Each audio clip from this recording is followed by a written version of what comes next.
اگر آپ کی فیملی میں کوئی بچہ یا نوجوان لوگوں سے ملنے جلنے سے کتراتا ہے،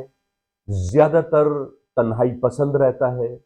اس میں خود اعتمادی کی کمی ہوتی ہے، ذرا سی تیز آواز یا گھر میں جنگ جھگڑا ہو، غصہ ہو تو اس کیفیت میں اس پر کپکپاہٹ طاری ہو جائے، رنگ زرد پڑ جائے،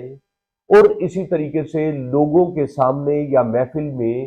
اسے اپنا مذاق اڑائے جانے کا خوف لاحق ہو، لوگوں سے ملنے جلنے سے گھبراتا ہو، تو یہ تمام علامات سوشل انگزائٹی کی علامات ہیں۔ اس میں بچے کو ڈانٹنے کی ضرورت نہیں، بلکہ اس کی ٹریٹمنٹ کی ضرورت ہے۔ ہومیوپیتھک میں جلسیمیم 200 قطرے مریض کو